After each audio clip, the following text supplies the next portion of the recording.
Okay, so we're picking back up with our quotient rule in lesson 2.6. With that in mind, are you working on C? Did you get it? Out of the choice, I got some. Where do we start? We start with derivative of the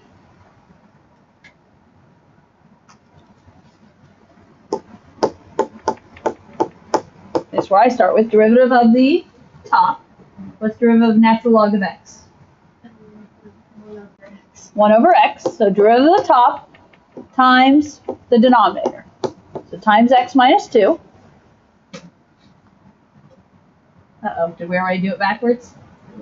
Okay, derivative of the top times the denominator. Or you can do the denominator times derivative of the top. But those are your first two pieces.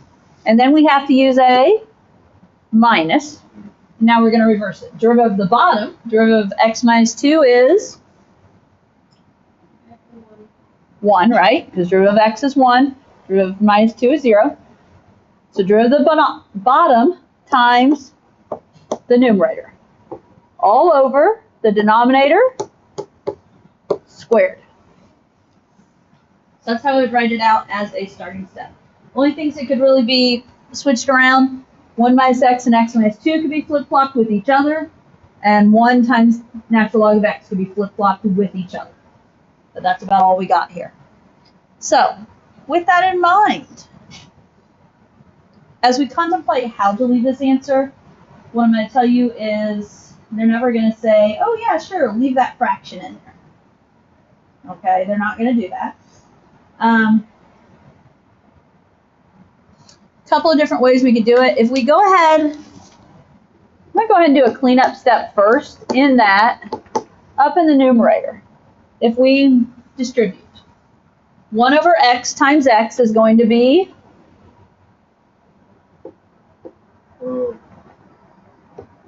1. 1 over x times minus 2 minus 2 over x. And then minus, it was already just 1 times natural log of x, so minus natural log of x over x minus 2 quantity squared. Now, we can't leave fractions within fractions, so we have a denominator of x we need to get rid of. How do you get rid of a denominator of x? You multiply by x, right? If you're trying to get rid of something that's divided by x, you multiply by x. So what we're going to do then is we're going to multiply the numerator by x. But if we're going to multiply the numerator by x, we have to multiply the denominator by x. Okay? In the numerator, I would encourage you to multiply it through. Okay? Distribute it out. So x times 1 is x minus 2 over x times x is going to be 2 minus x times ln x, x natural log of x. Okay? Do not write natural log of x squared because that x is not in the natural log. So x ln x is the most appropriate way. If you put the x afterwards, exactly, it looks like it's in the log. Over in the denominator, I'm going to leave the x minus 2 squared as is, so I'm just going to say x times x minus 2 squared.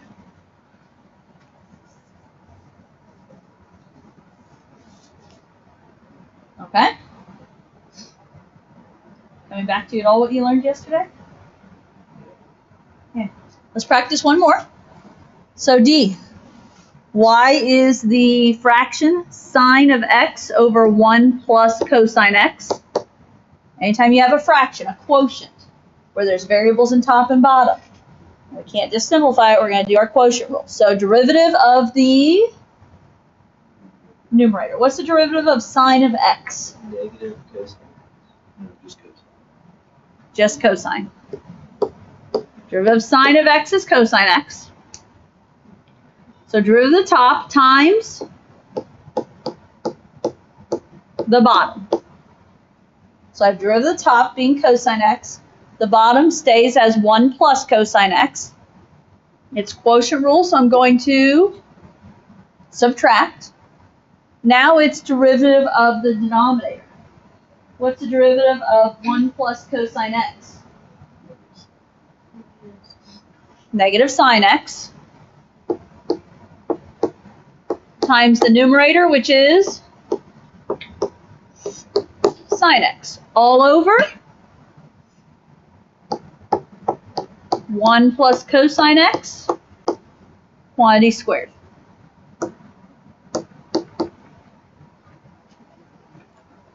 Okay. On top, I would definitely do some cleanup here. I would say, I'm going to say do some cleanup because there might be another step we can take. So on top, if I take the cosine x and I distribute it, at least I assume I cleaned up in my, yep. Okay. If I take cosine x and distribute it, cosine x times 1 is cosine x. Cosine x times cosine x plus cosine squared x minus negative sine x times sine x.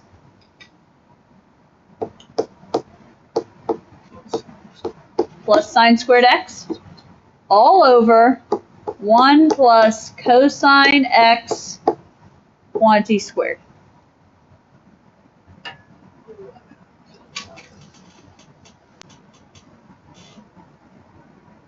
Alright, so you can take the 2 cosine x, the cosine 2x and the sine 2x and cancel those out and put 1. And then you can cancel the top out and 1 at the bottom. So it'd be 1 over 1 plus cosine x. Wow, you already saw the next step too. Okay, so first of all, did you see cosine squared plus sine squared x? I mentioned that Pythagorean identity yesterday, didn't I? That's the one that like always stands out to us. So if you replace cosine squared x plus sine squared x, my numerator is now cosine x plus 1 over 1 plus cosine x quantity squared. Well, the advantage of replacing that Pythagorean identity is now my numerator is cosine x plus 1, and 1 plus cosine x happens to be a factor of the denominator. So we can indeed cancel the cosine x plus 1 on top with 1 of the cosine x plus 1s on bottom. So when we do that, we end up with nothing left on top, so nothing other than a factor of 1 over, and now we just have a 1 plus cosine x. Okay?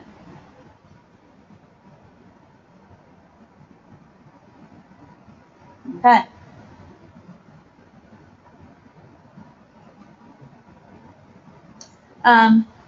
Comment down here is when we did the product rule yesterday, it didn't matter order. Okay? Addition is commutative. Subtraction is not. So you have to be careful with the quotient rule. First of all, it reminds us the derivative of a quotient is not just the derivative of the top and the derivative of the bottom. We have to apply our quotient rule that we've been doing. Okay? And then she has another fun mnemonic here. Basically, instead of high over low, it's high over ho. Ho-de high minus high-de ho over ho-ho. Just another, I don't know. However you want to remember it, right? Find a way. Because it just has to become part of your calculus memory. Okay. Example 3.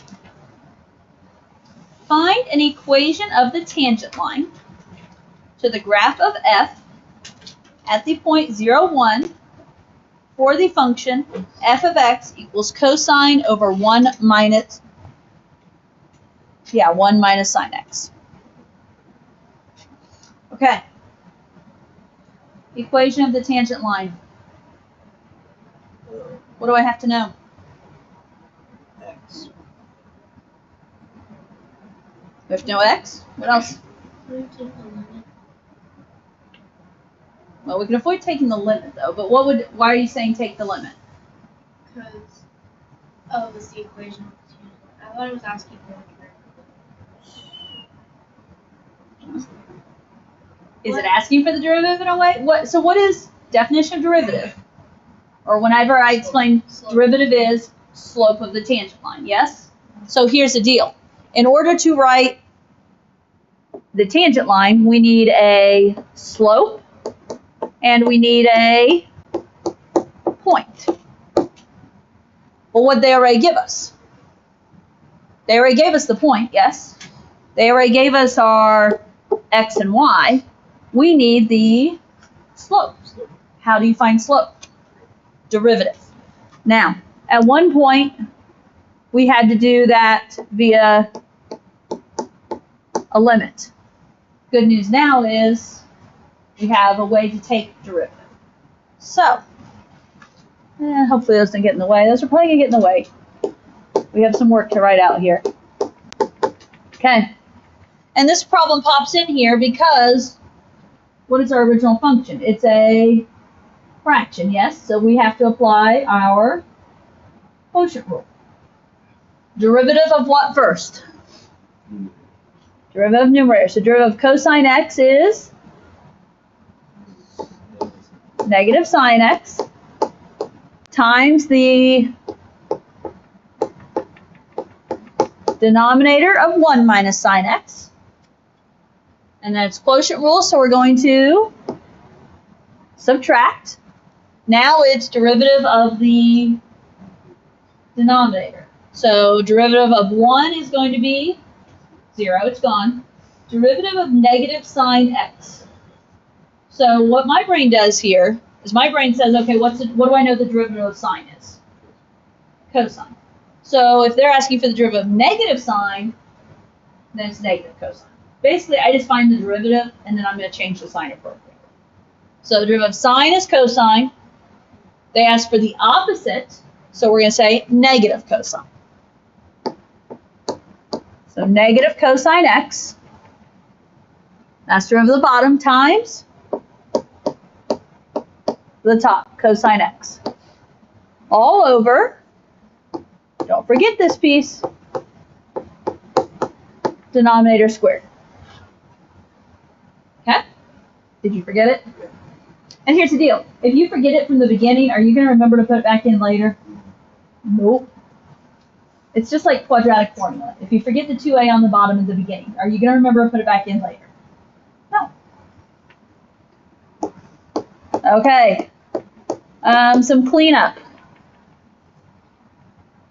Up front, we can multiply the negative sine x, right? Negative sine x times 1 is negative sine x. Negative sine x times negative sine x is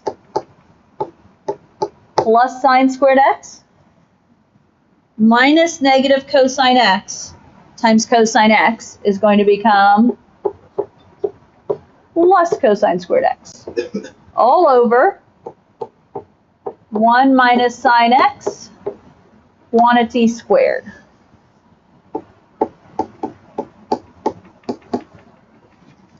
What do you know?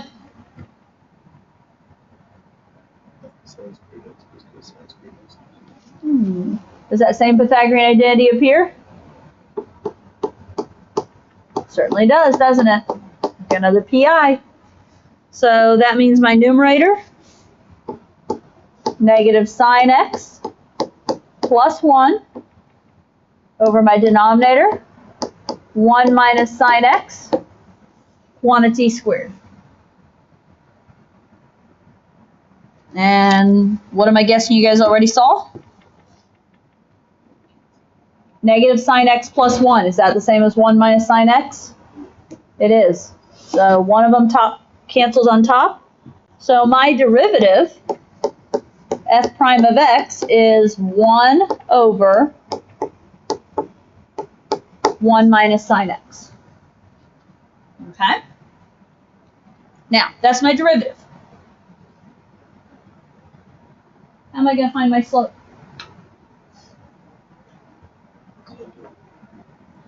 Yeah. I need my slope at the point 0, 1. So in order to find my slope, I'm going to do the derivative evaluated at, what's my x value? 0. So 1 over 1 minus the sine of 0. What is the sine of 0?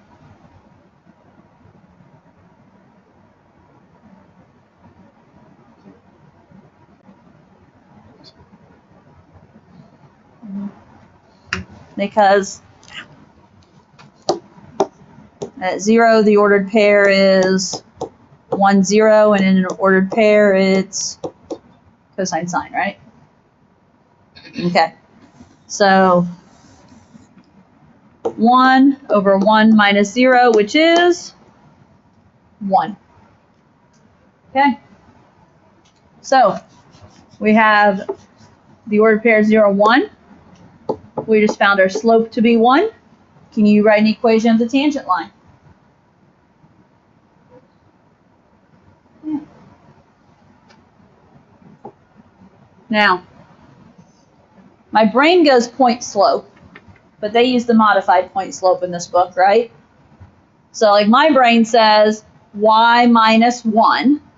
I'm not going to put the minus 1 though. And then equal to m, which is 1 times x minus 0. Now, if it was going to be y minus 1 over here on the left, then on the right it is a plus 1. Realize that cleans up quite a bit, doesn't it? X plus 1.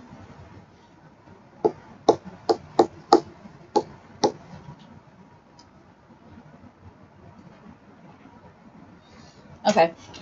For some reason I have written in my notes g of x question mark. I mean, obviously we could name it g of x if we needed to. I don't see where it says anything about that in this problem, though. Okay. Equation of the tangent line, right? Keeps coming back. The key is that slope is your derivative. Okay. Example 4 talks about using the quotient rule to develop rules for the remaining 4 trig functions. So what we know right now that you are officially taught is the derivative of sine is cosine, and the derivative of cosine is negative sine.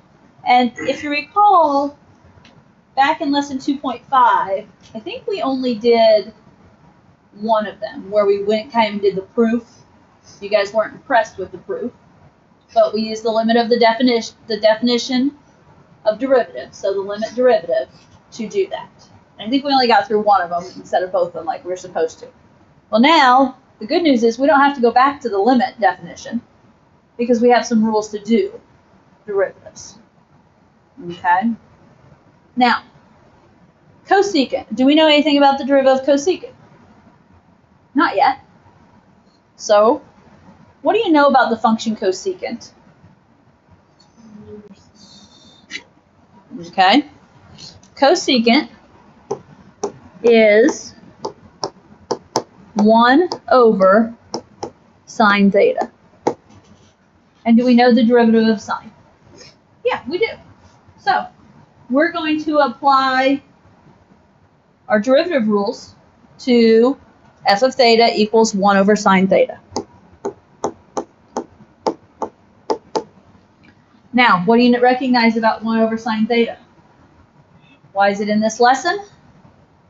Because it's a quotient, yes? I know it's only a 1 on top, but it's still a quotient. So, derivative of the top. What's the derivative of 1? 0.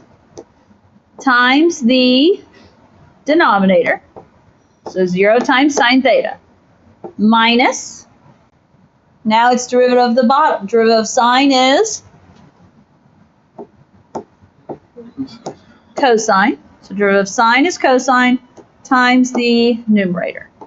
All over denominator squared, which is sine squared theta.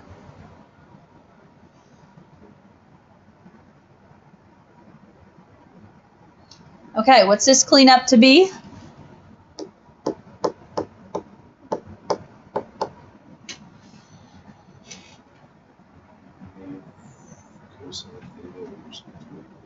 Okay. Negative cosine theta over sine squared theta. Now, anyone that you ask what's the derivative of cosecant, that's not the answer they're going to get. Okay? I'm not going to give you the answer in terms of sine and cosine. There's a different answer they're going to give. And so what I want to do is I want to kind of spread this out and make into two fractions so you can see something.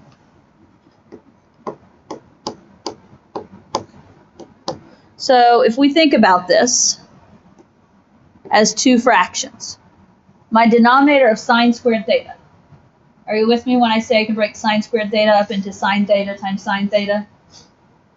Okay. So sine squared theta is sine theta times sine theta. Break that up. Negative cosine theta, I'm just going to think of it as negative 1 times cosine theta. So negative 1 times cosine theta. Now, I've changed the look of this answer, but have I changed the answer? No, I haven't changed it. I've just changed the look of it. Well, simplify each of those pieces for me. Okay, there's a negative out front, yes. What is 1 over sine theta? Negative cosine theta. Not cosine. So we have negative cosecant theta. And what's cosine theta over sine theta? Tangent. Which? Cotangent.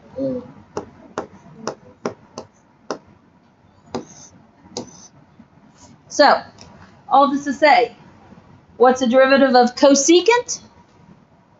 Negative cosecant cotangent. Okay?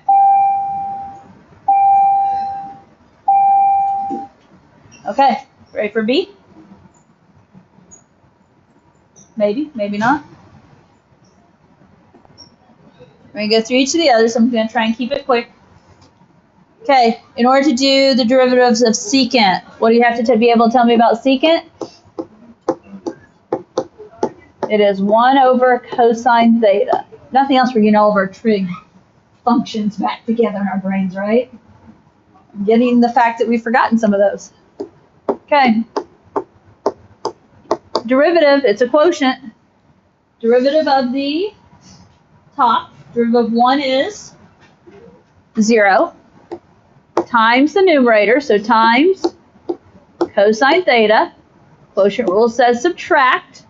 Derivative of the denominator. Derivative of cosine theta is negative sine theta times the numerator. All over cosine squared theta. Okay.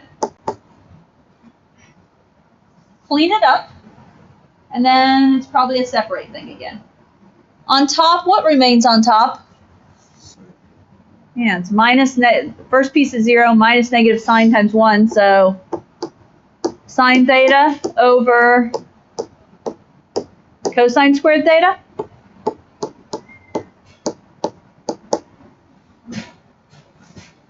You see two fractions we could separate this into?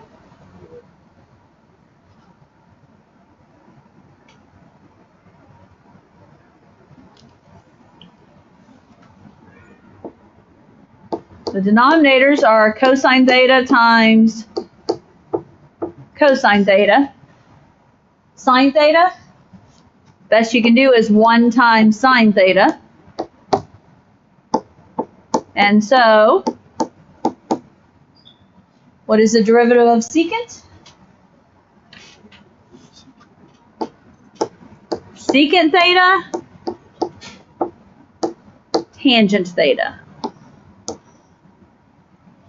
Because 1 over cosine is secant, sine over cosine is tangent. Okay. And we have a chart we'll fill out on the next page with all of our derivatives. But again, you just have to know them. Okay. Ready for part C? What do you know about tangent theta to get us started? It's what? Sine theta over cosine theta. Yeah. We're going to have to go the route of tangent is sine of theta over cosine of theta. Obviously, this one's going to look a little bit differently than how it works out, but we'll get there. So, f prime of theta, derivative of the top, derivative of sine is cosine, times the denominator, which is cosine, minus derivative of the denominator. What's derivative of cosine?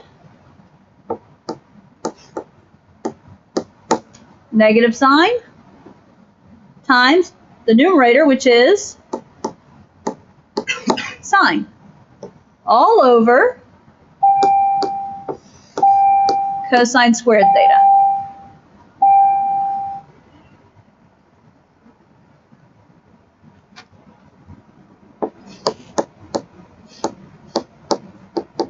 Okay, what about this numerator?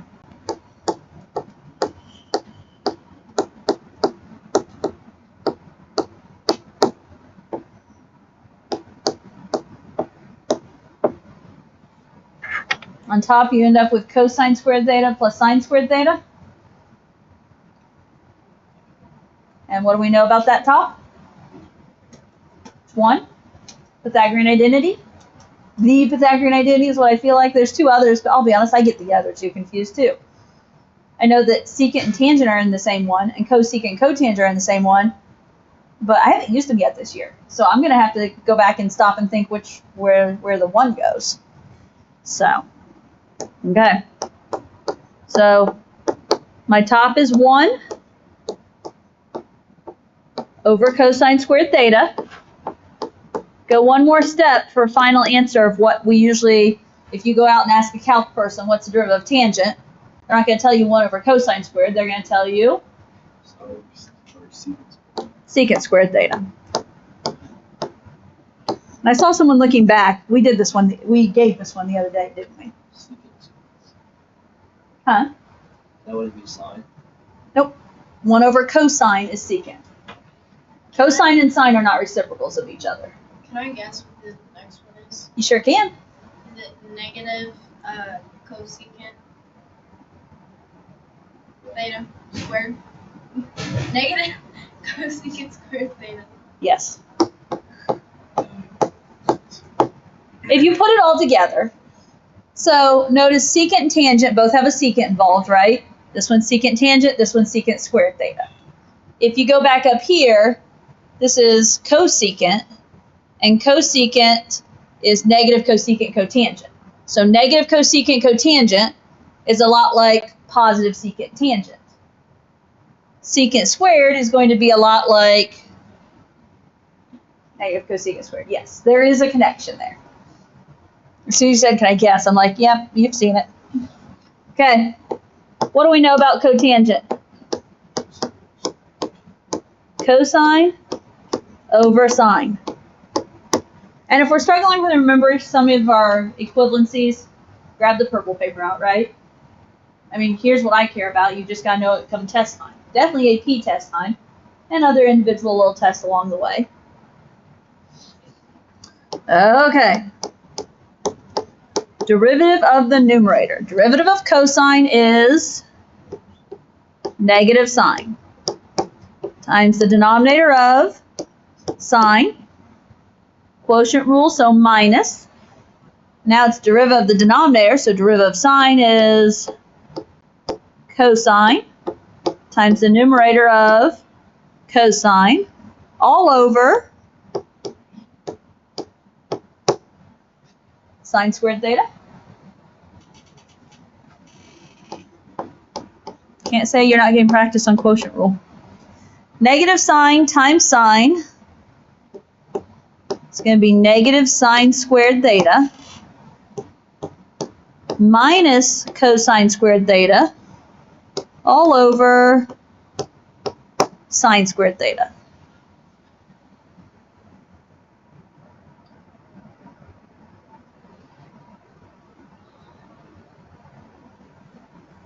What do you have to realize here?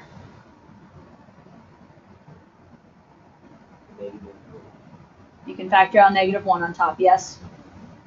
Okay, so the idea that, I'm just going to write it right here, this is negative of, if you factor out -1, then in the parentheses you have sine squared theta, and it becomes plus cosine squared theta. So do you see it there? Because now we have that Pythagorean identity again of 1. I don't even think I said it over here. Pythagorean identity there also of 1. So with that, we end up with -1 over sine squared theta. Well, our derivative is equivalent to -1 over sine squared theta. That's not what any random calc person is going to tell you. Unless you guys are trying to be tricky with each other or something, you know. The derivative cotangent is known as negative cosecant squared theta. Okay?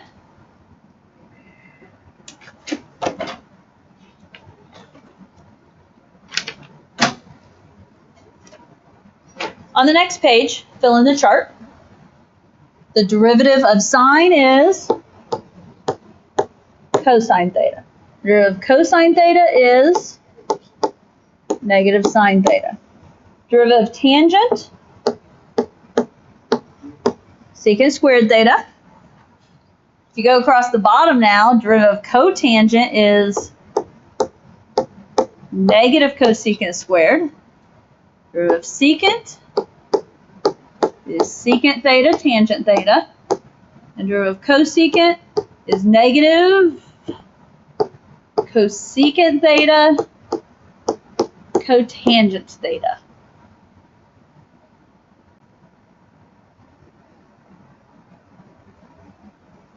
Okay? There's some connections. You'll start to get them memorized the more you use them. But right now, just remember where they are on this page so you can look them up. There's definitely relationships here. What do you notice about, if you look at, this is a relationship that someone pointed out to me at one point, all of the original functions that begin with C. What do you notice about all their answers? They're all negative, yes? Is that a helpful trick? I don't know. I personally never remember it, but I have my derivatives memorized. Okay? So the ones that begin with C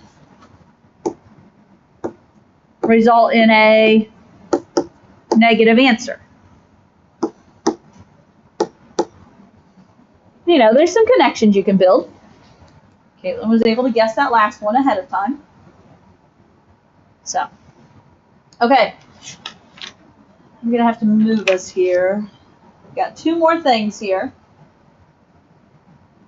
I don't know if I'll do all of this one or not. We'll see. Example 5 is decomposing fractions with single term denominators using the constant multiple rule to rewrite. And I think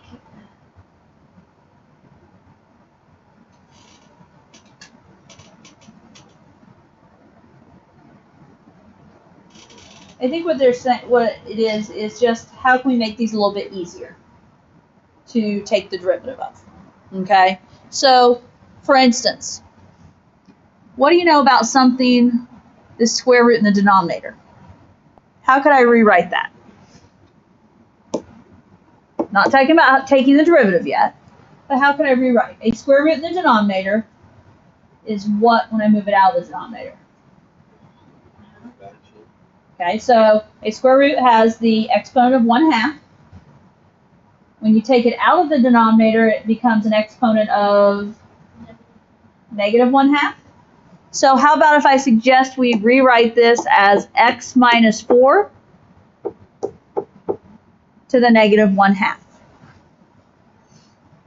Okay, it gives you an option, so we now don't have to use quotient rule. The formula was in, we are going to have to use quotient rule. Now we don't have to use quotient rule. Okay? Necessary? Not necessary. But helpful at times? Definitely. Okay? Now, derivative real quick. How do we take a derivative of a power?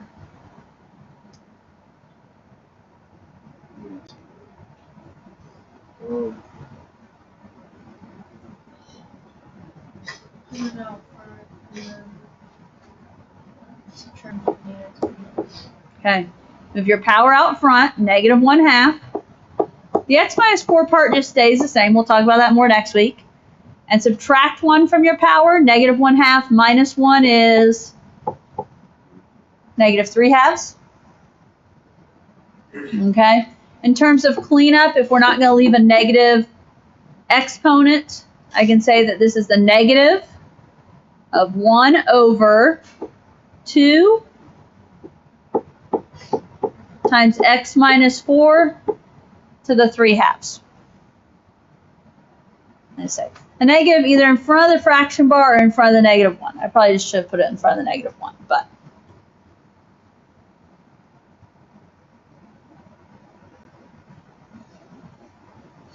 Okay, next one. 6x to the 5/2 minus e to the x, all divided by x.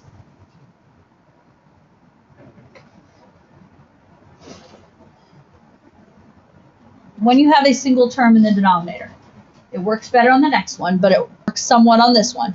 You have a single term in that denominator. An option here, and I don't know if it's the best option here, but an option here is you can divide each term. So when we look at this, 6x to the 5/2 divided by x. How do we divide x's when there's exponents involved?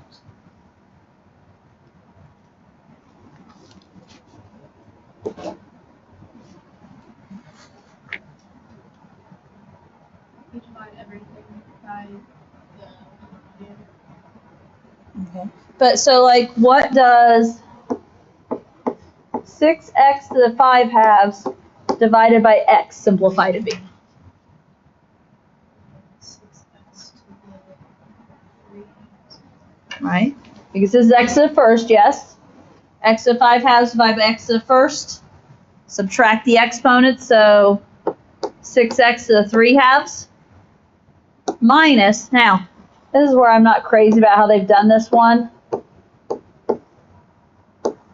E to the x divided by x to the first. You can't divide it, so to speak, other than how do we take an x out of the denominator? You write it with a negative exponent. So I can make this x to the negative first, e to the x. I don't know if that's ideal because you still have a two things multiplying, so you're still going to have a product rule there, but it's an option. Okay? If I take the derivative of 6x to the 3/2, well, remember out front, 3/2 times 6. 3/2 times 6 is going to be 9. 9x to the 1/2 minus, now here's the catch, folks, x to the negative 1, e to the x. Those are two pieces, yes? Two pieces where they each have a separate derivative. Means we have to use our product rule. Okay? Also, because it's subtracting, I'm subtracting this whole quantity. I'm going to put it in parentheses here. So remember with a product rule, derivative of one times the other, plus, and then we'll switch them. So, what is derivative of x to the negative first? Derivative of x to the negative first is multiply the negative out front, and keep in mind, I'm just doing derivative of this term right here. This minus sign matches with this minus sign. Okay? So derivative of x and negative first. Multiply negative out front. Negative x to the subtract 1 negative second. Keep the e to the x. Plus, now this time we're going to keep the x to the negative 1. And what's the derivative of e to the x? E to E to the x. Remember that one stays the same. Okay? There's some cleanup to happen here. 9x to the 1/2. This minus sign, if you distribute it, minus a negative up front is going to be plus. Now, x to the negative second times e to the x. X to the negative second needs to go where? Denominator. So my answer key is written as e to the x over x to the second. Then don't forget we're distributing the minus. So now it's going to be minus the next term. X to the negative 1 times e to the x. Well, I can write that as e to the x over x. I don't have it cleaned up any better than that. Other than instead of 9x to 1/2, you could write 9 times the square root of x. Okay?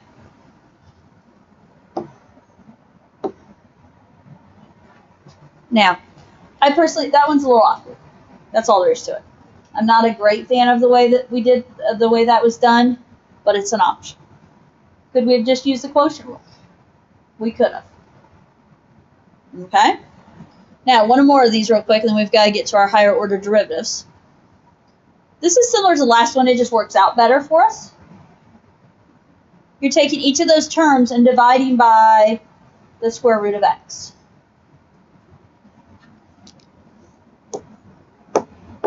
So I'm going to do 6x to the 4th divided by square root of x, which we know square root of x is x to the 1/2. I'm going to take x to the 3rd, divide by x to the 1/2. I'm going to take the minus 2x and divide by x to the 1/2. Yes, you have to work with fractions, but I think I'd rather do that than have to do quotient. Again, it's a personal choice. So 6x to the 4th divided by x to the 1/2 is going to be 6x to the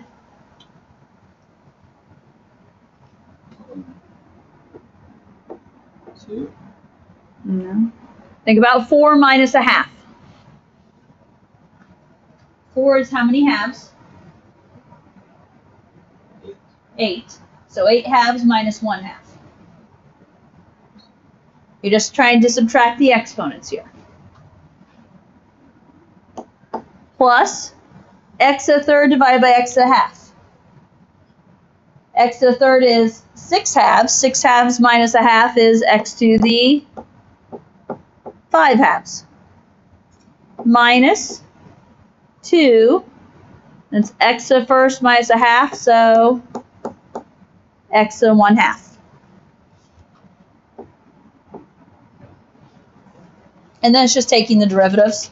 That's why I said this one isn't as bad. Derivative of 6x to the 7 halves. Multiply 6 times 7 halves. I get 42 halves, or in other words, 21x. Subtract 1, so 21x to 5 halves. Plus, multiply 5 halves, so 5 halves x to the, subtract 1, I'm at 3 halves. Minus 1/2 times 2, well, half of 2 is 1. X to the 1/2 minus 1 is going to put me at negative 1/2. The only cleanup I really can do is to deal with that negative exponent. So 21x to the 5 halves plus 5 halves x to the 3 halves minus 1 over, and you can either say square root of x or you could say x to the 1/2. Okay?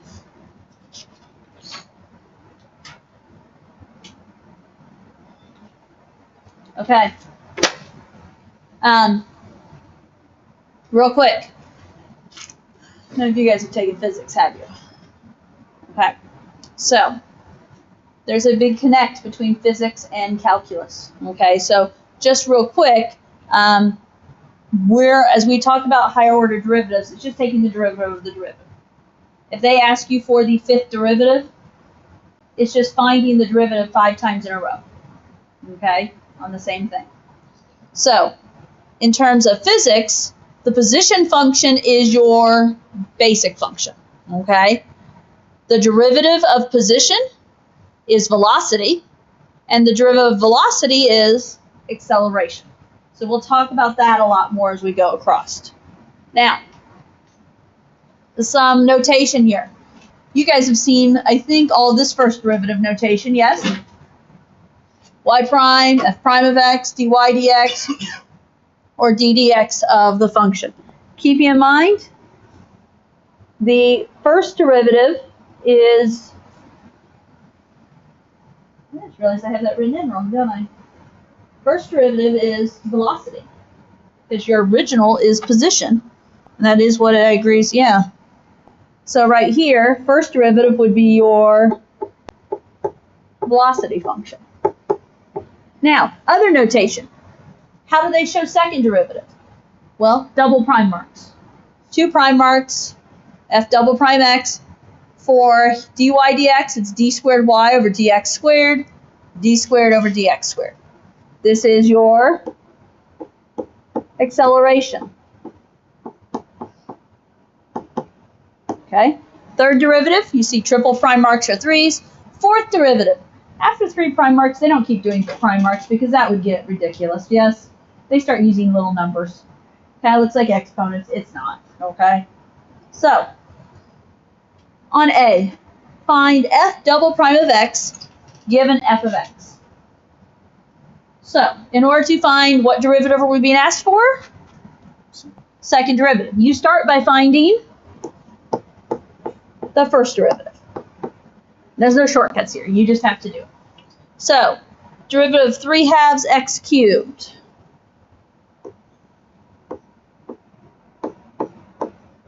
Nine halves x squared plus derivative of 5x squared,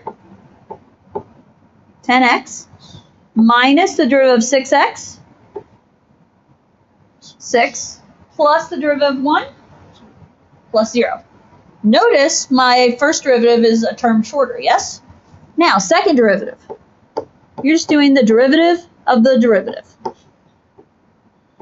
So, now it's the derivative of 9/2 x squared.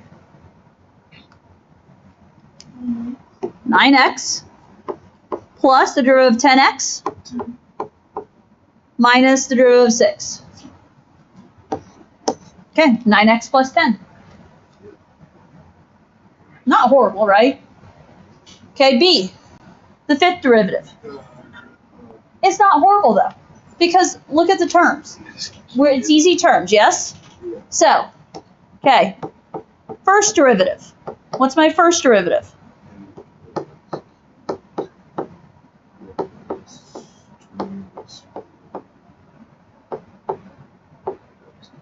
Okay, I agree with what Tate said. Negative 12x cubed plus 21x squared minus 10. We've got these basics, right? Other than I'm pushing us because of time here. Second derivative.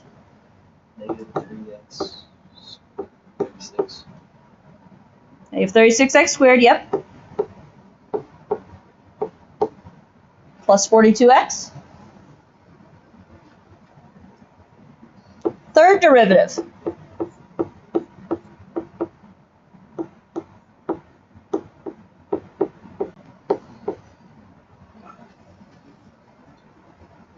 For the record, 36 times 2 is 72. 72. So negative 72x plus 42. Fourth derivative.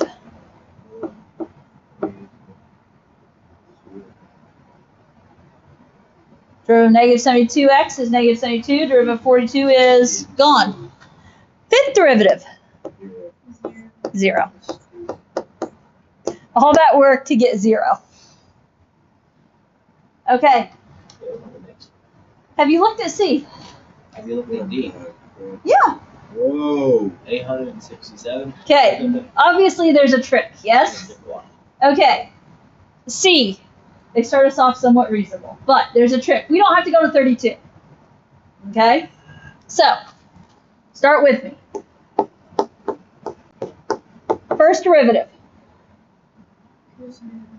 Derivative of sine x is cosine x.